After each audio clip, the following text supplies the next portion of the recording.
Israel carries out airstrikes on Yemen. Houthi forces there launch missiles at Tel Aviv. Attacks on Hezbollah in Lebanon and the fall of Assad in Syria have put the Houthis' key ally Iran under more pressure. So how might it all affect Yemen? This is Inside Story.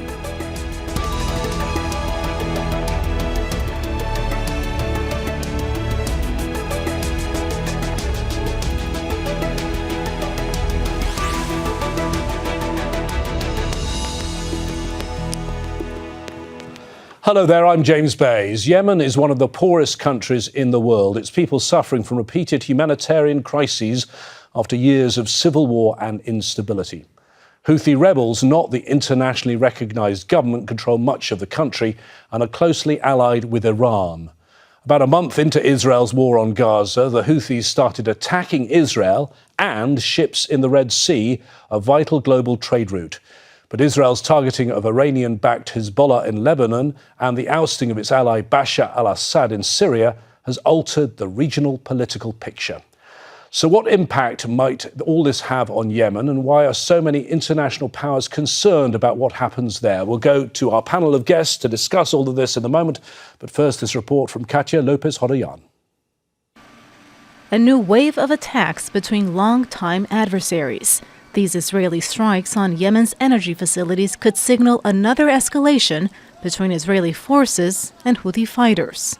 Prime Minister Benjamin Netanyahu suggests more attacks against the Iran-backed armed group could follow. After Hamas, Hezbollah and the Assad regime in Syria, the Houthis are almost the last arm of Iran's axis of evil. They are learning and will learn the hard way that whoever harms Israel pays a very heavy price. For their part, the Houthis say they launched 2 ballistic missiles at Tel Aviv. At least one was intercepted, and Israel said the debris damaged the school.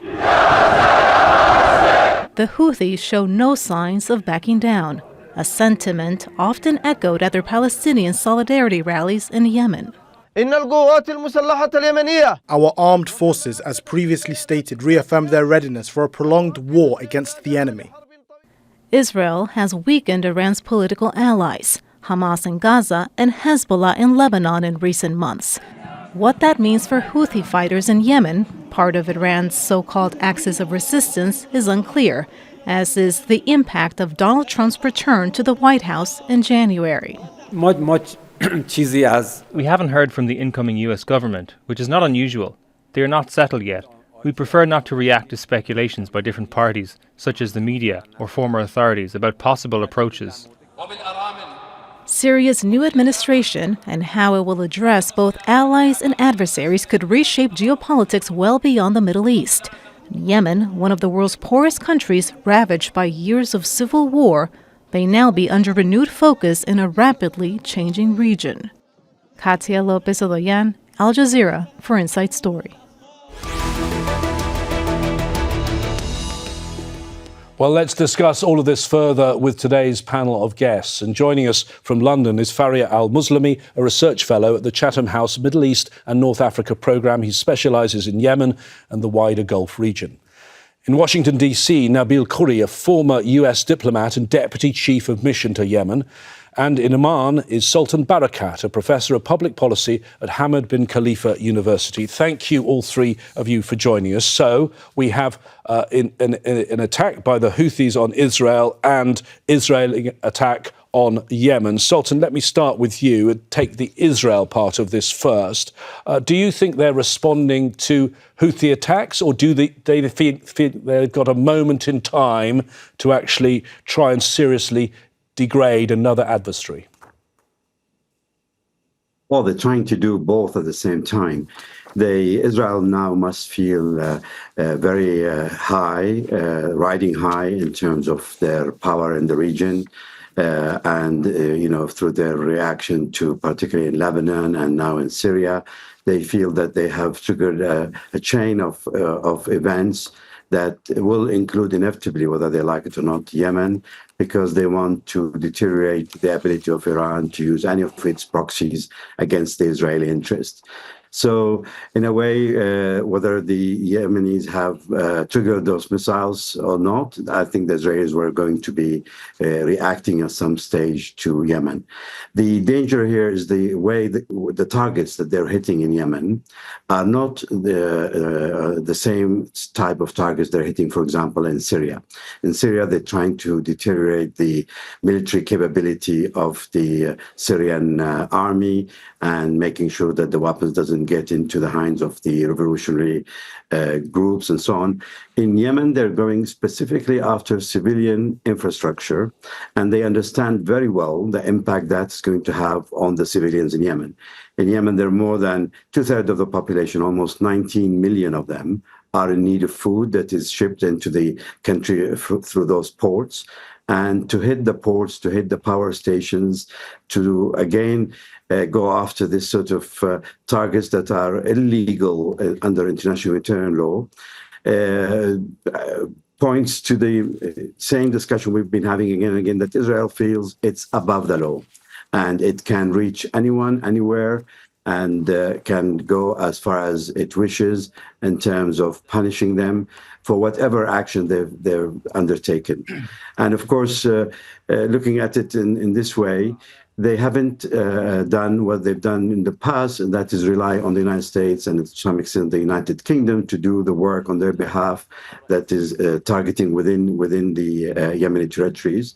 So I think there is something to be said about them wanting now to enforce this position of Israel as the superpower in the region now that Iran has taken a backseat.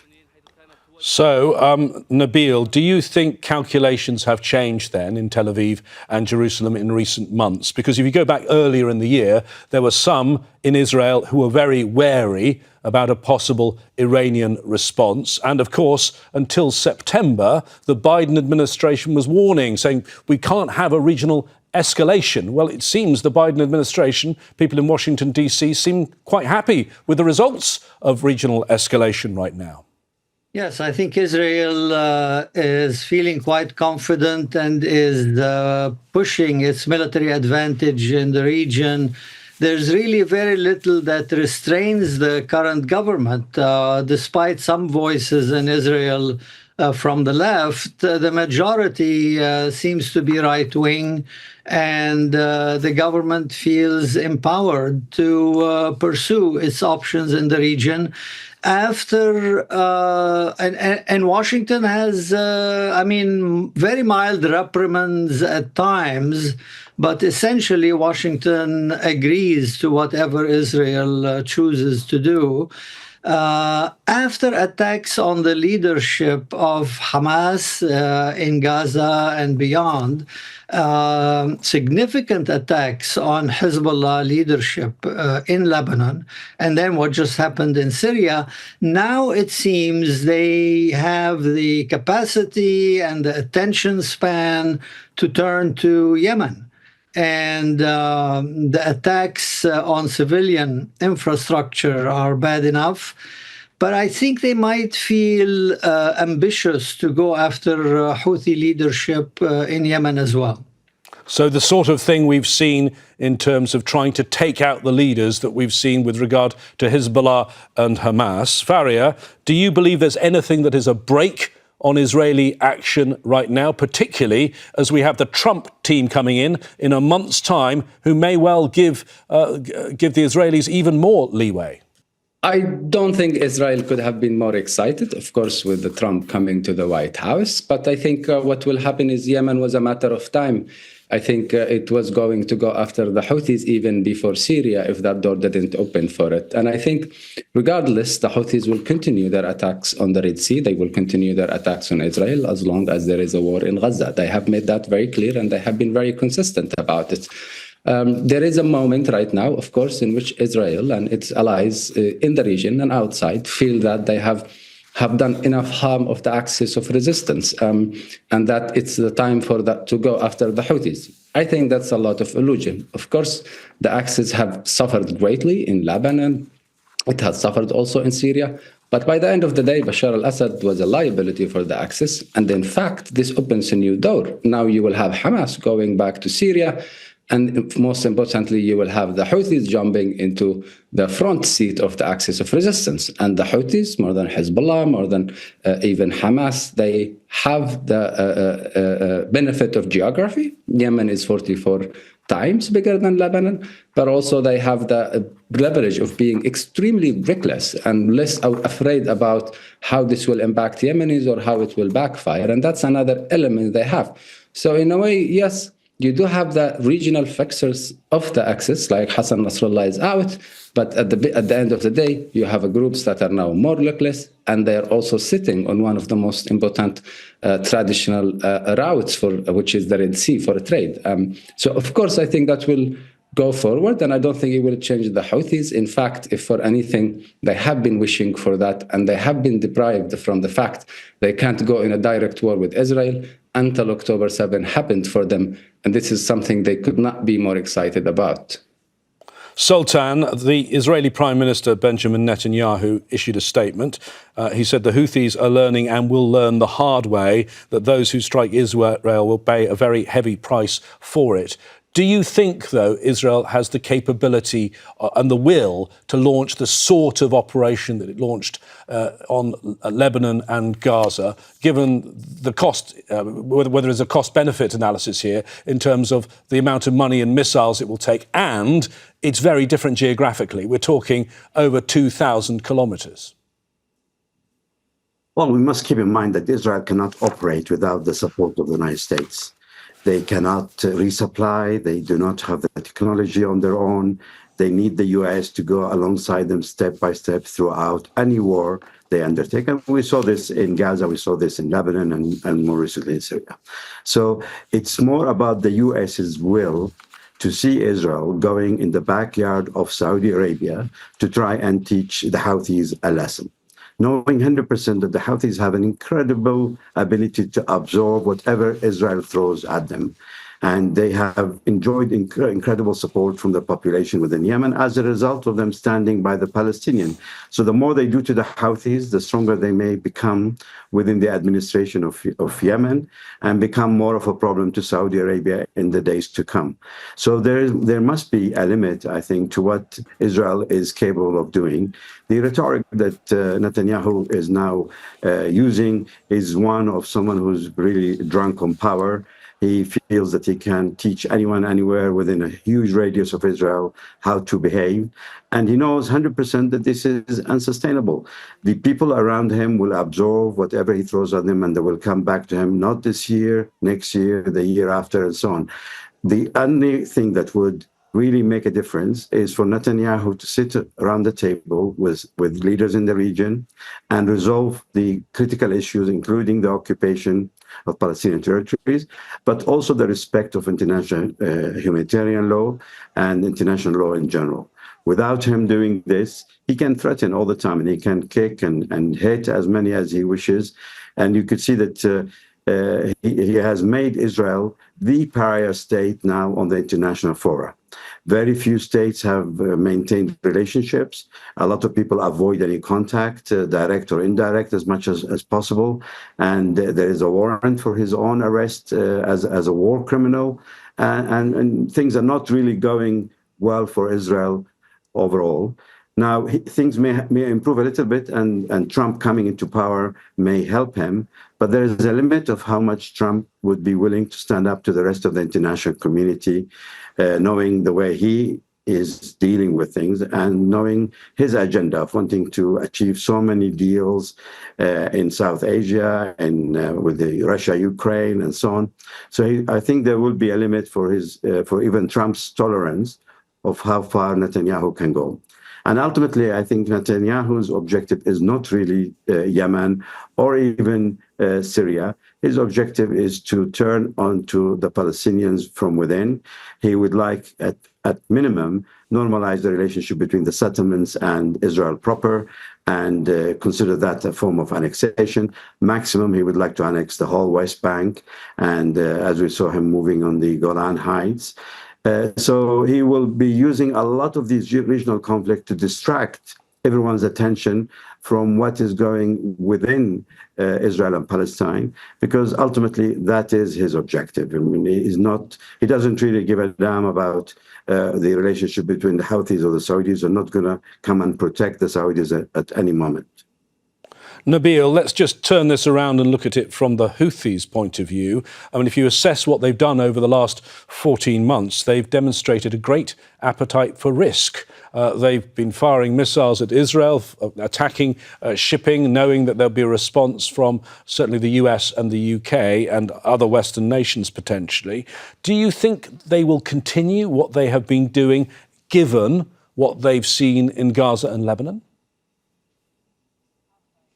The Houthis are absolutely fearless. They're adamant, and threats and strikes against them will not change their politics. They see it as to their advantage domestically, and they see it as a moral obligation that they have to do something to support the people of Palestine and Gaza in particular.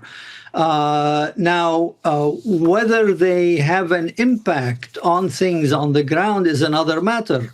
Whether all their actions are actually helping the Palestinians or not is questionable. But regardless, I think they are compelled to continue in their military actions. Right now, there is a chance for them to get back into roundtable talks inside Yemen. They have indicated the last couple of days that they are willing to sign the roadmap that was presented to them by the UN envoy, Grönberg, as long as it doesn't combine stopping military action against Israel with peace in Yemen. The government of Yemen, that is mostly based in Riyadh and sometimes in Aden, is not very favorable to going back to that agreement right now, but they would like to see it amended. So given the complication and given the intent of the Houthis to continue their action against Israel, I think it complicates peace talks inside Yemen. It makes it difficult at this point to get back to much needed peace talks that would relieve the humanitarian pressures on the people of Yemen. Farea, can I ask you your assessment of public opinion in Yemen, particularly in Houthi-controlled areas? What do people think about what the Houthis are doing? Because they've long aligned themselves with the Palestinian cause. Their slogan is, God is the greatest, death to America, death to Israel, curse the Jews, victory to Islam.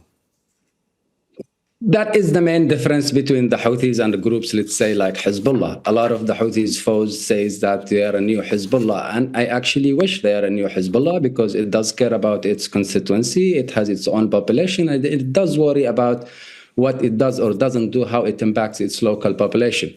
The Houthis are not in any way close to that or even care about that. And let's not forget, they took force by power, and they did to Taiz what similarly Israel did to Gaza for many years. So for many Yemenis, the Houthis are like, this person who abuses his family inside the house, and then when he goes out, he's trying to help an elderly cross the street. Everyone in the street and outside is saying, oh, how nice of him. But everyone inside the family knows how horrible he is inside the house. That's how I think most Yemenis feel toward them. That doesn't mean people are not cheering up for something on Palestine, but that will be for anyone who does anything for Palestine. This is a different question in Yemen, just like in the Middle East. It goes beyond the political front lines. I think what will change the Houthis in the long term is basically whether this will impact their arrangement with Saudi Arabia and with other Gulf countries or no.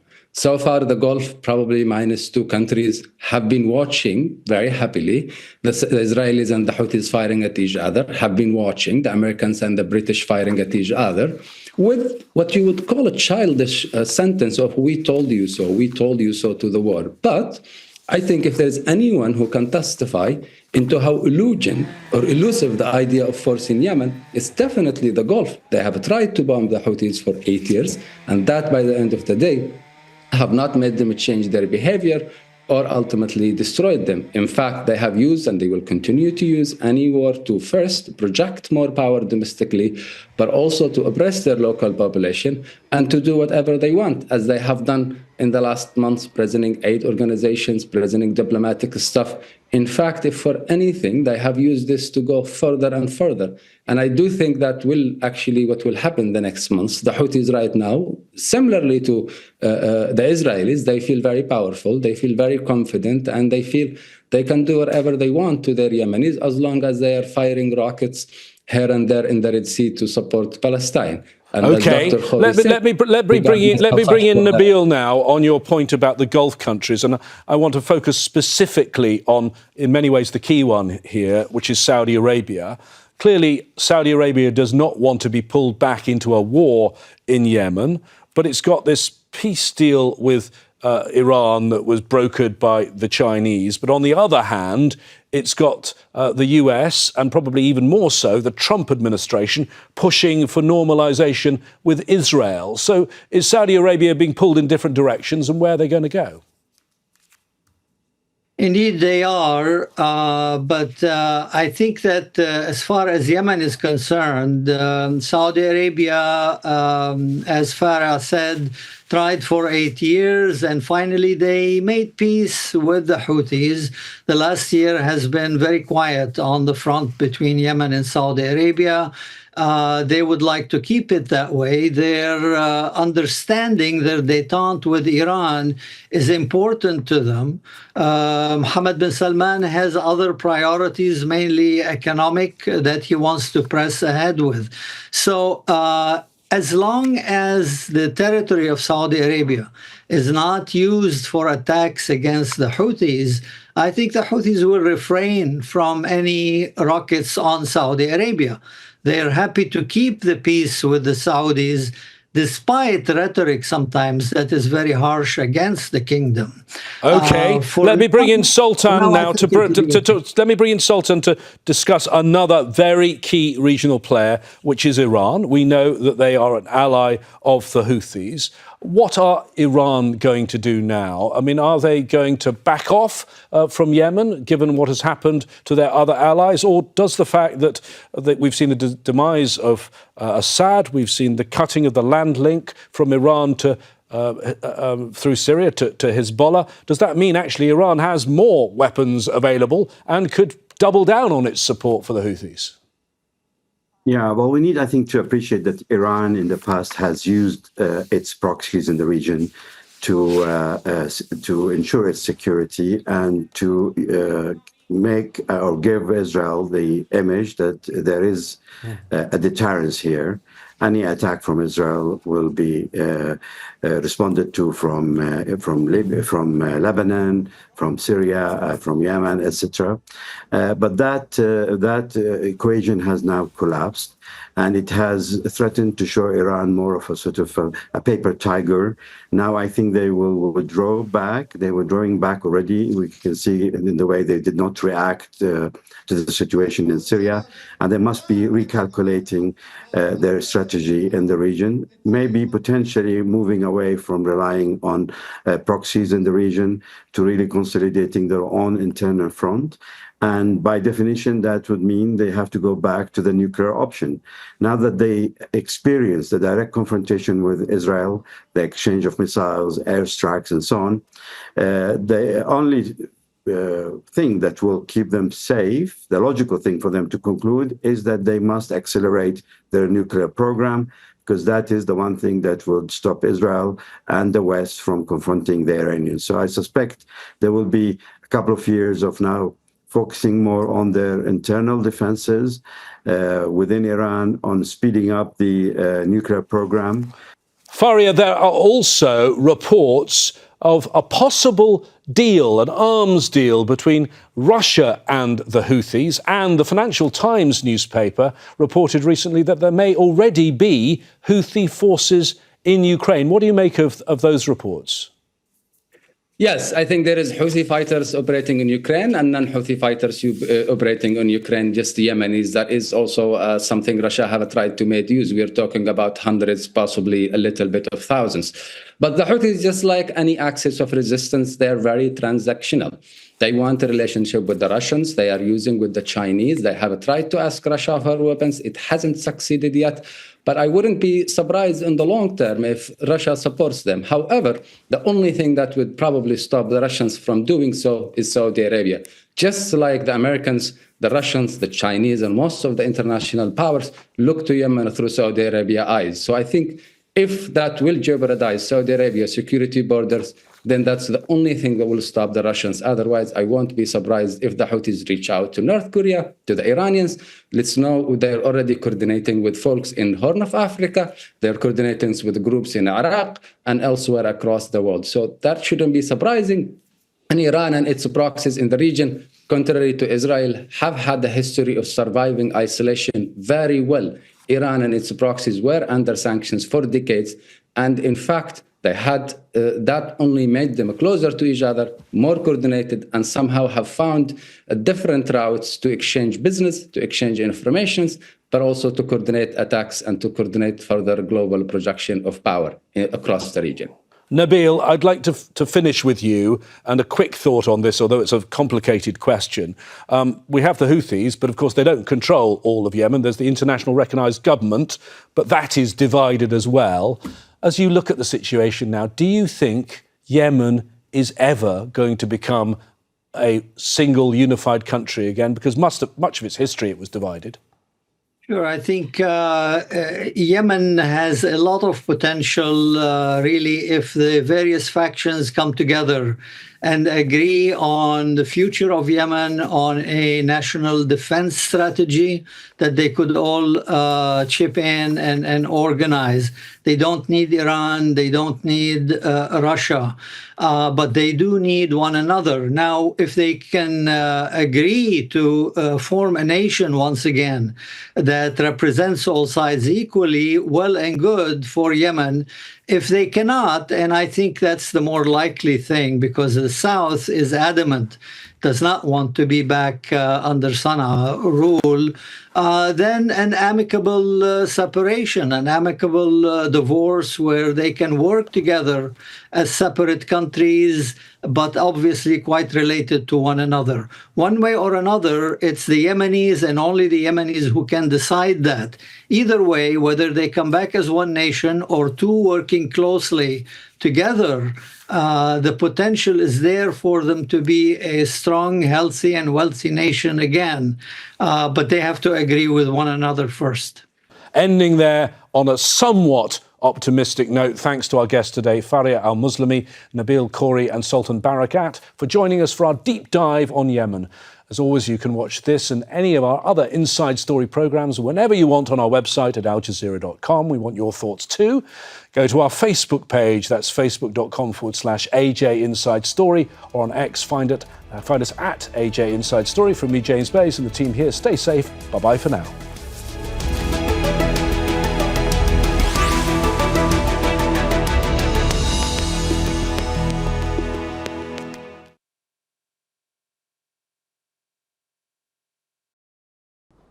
Make sure to subscribe to our channel to get the latest news from Al Jazeera.